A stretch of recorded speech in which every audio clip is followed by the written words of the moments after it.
Hello everyone and welcome back to Code with Lisa channel and to our Java tutorial series.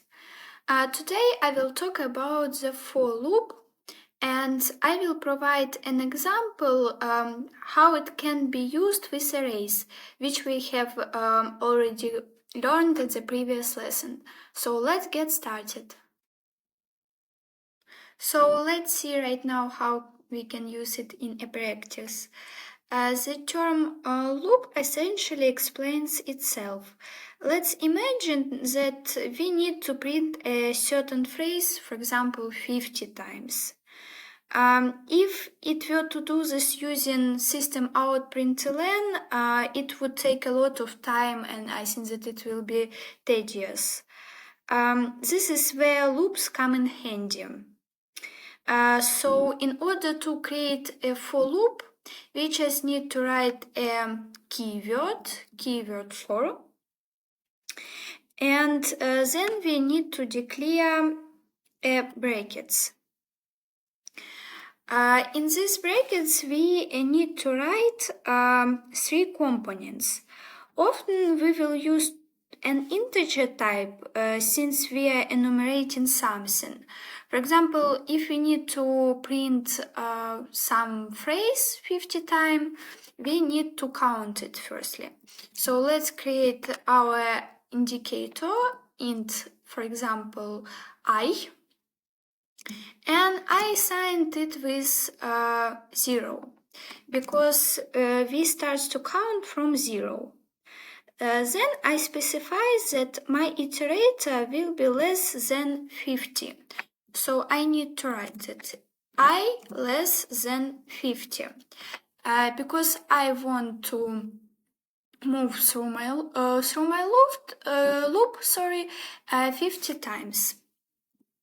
Okay, and then I include an increment to increase the iterator by 1 because I need to go through this loop. So I++. Okay, and next I write curly braces, these braces, and inside them I specify what I want to do. Let's go ahead and print a message. So system out println hello world. Hello world. And let's see in console what we receive in result. I think that you have already understood, but we can see it closer.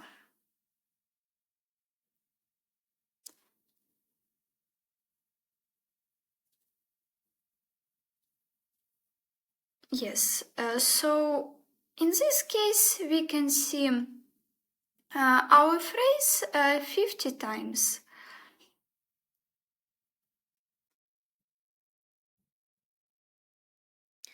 And now let me just show you another example. So I will hide this console.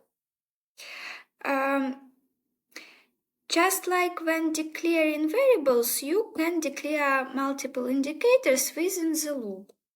Let me show how you can make it. So I write for this keyword. Typically, the indicators are named I and j. So let's create int I, and int I is assigned to 0. And then you can write a comma and another indicator j is 10. Then I will write that I less than j, and here I want to increment I, and then I want to decrement j.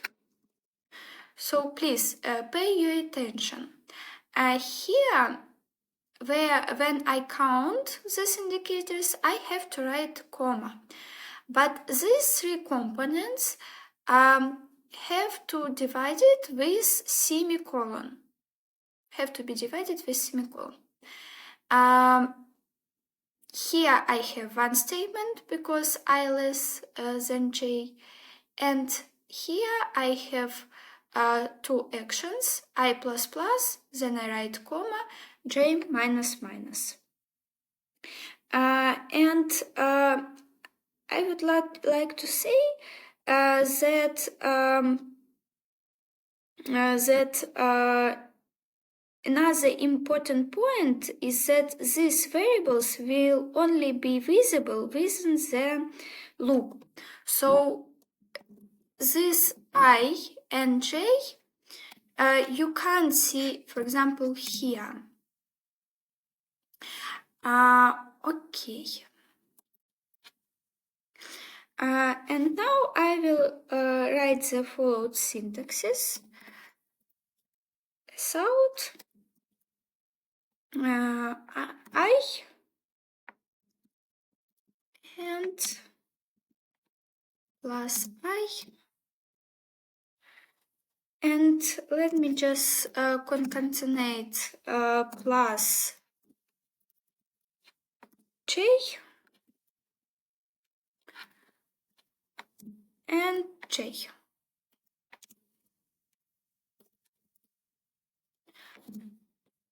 Okay.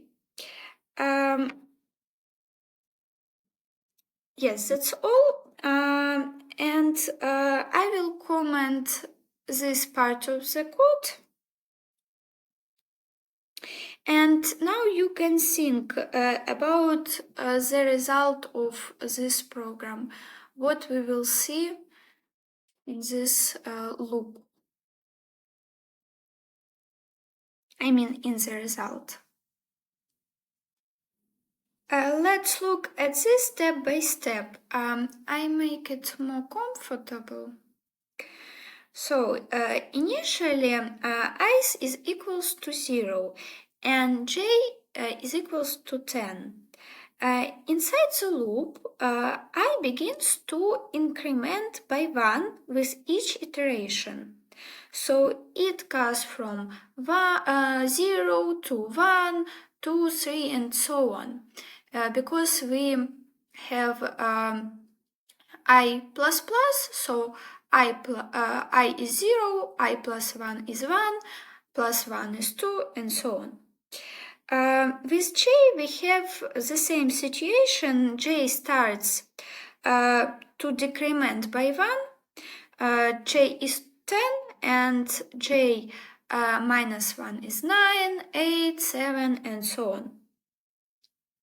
This continues until the condition, this condition I less than j, is no longer true. When I becomes 5 and j becomes 5, the condition is no longer satisfied, so the loop stops. To include the number 5, if you want, you can add an equal sign in the condition.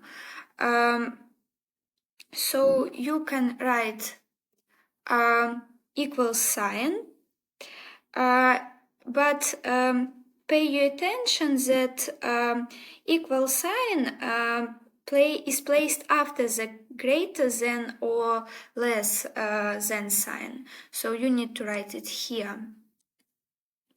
And let's see what result we receive in this case.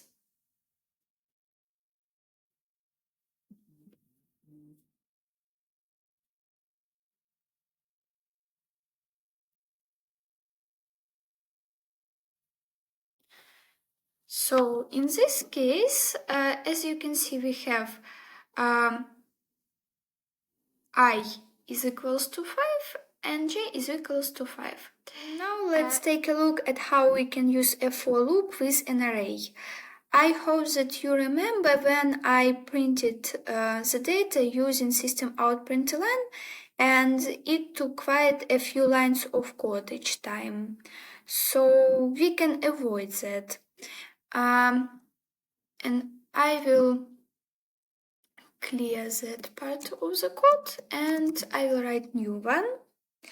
And now I'm creating an array with numbers.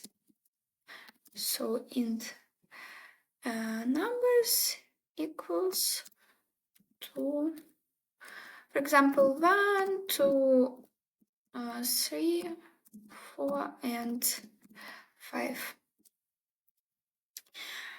Okay, and if I want to print the contents of this array, I can simply loop through it. So I'm writing a for loop for int I is equals to 0 because I want to count from the first one, so from this index.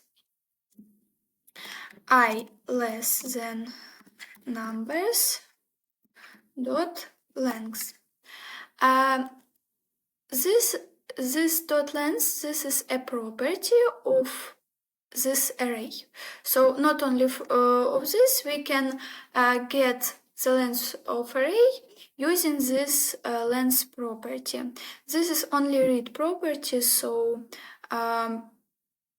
you can't change it manually, but you can receive the size or length of the array.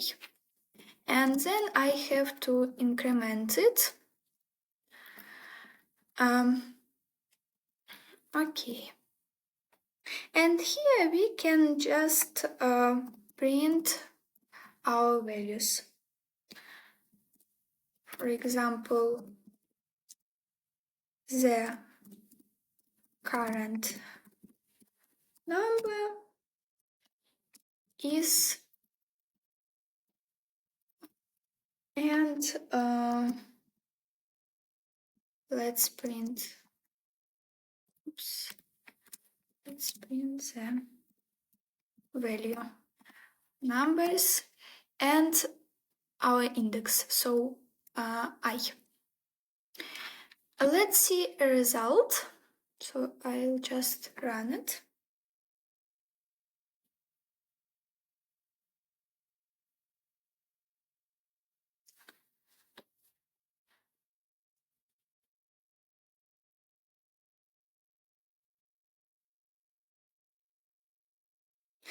Yes, so we got each element from this array.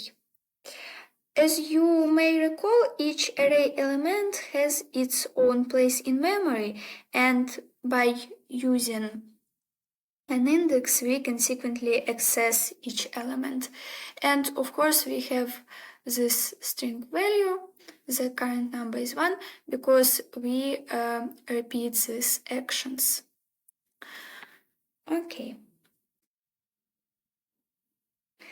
Based on logic, how do you think we could access a two-dimensional array?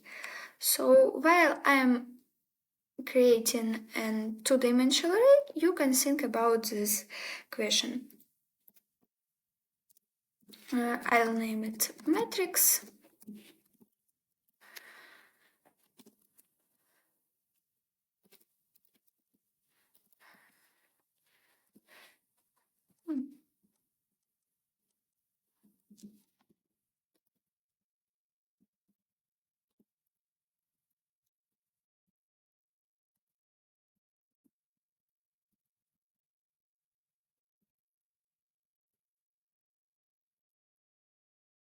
Okay, created. Alright, to access a two-dimensional array, I need to use for loops, essentially one loop nested inside the other. This is necessary to iterate through both the rows and the columns. So let's write the first for loop. Int I equals to 0, I less than metric length,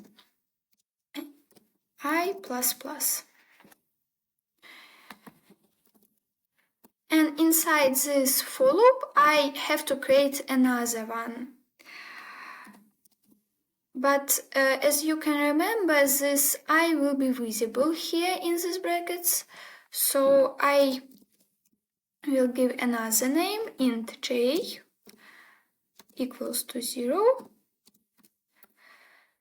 j less than matrix dot length. But as you can remember, the two-dimensional array is an array of arrays.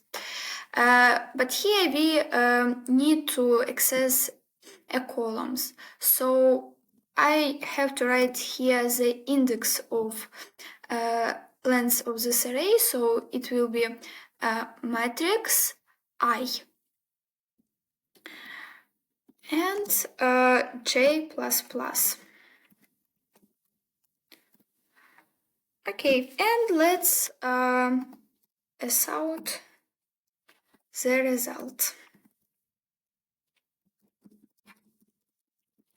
The current value is plus matrix row I and column j. So let's see the result.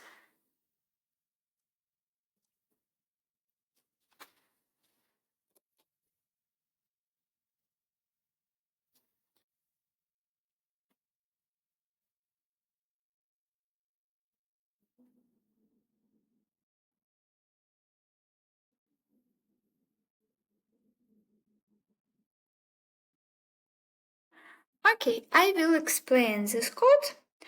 For instance, the number 1, this one, has the indexes 0, 0 row, and column is 0, 2. The number 2 has the indexes 0 and 1, and so on. Once the condition j less matrix I dot length is fulfilled, I increments. The outer loop will end when the condition I less than matrix dot length is met. Okay, so of course this is not the only type of loop, and in future lesson we will explore other types of loops. And we will also learn how to use the debugger so we can step through actions like this one by one. And I think that it's the end for today. And I hope that my video was helpful for you. So see you soon. Bye bye.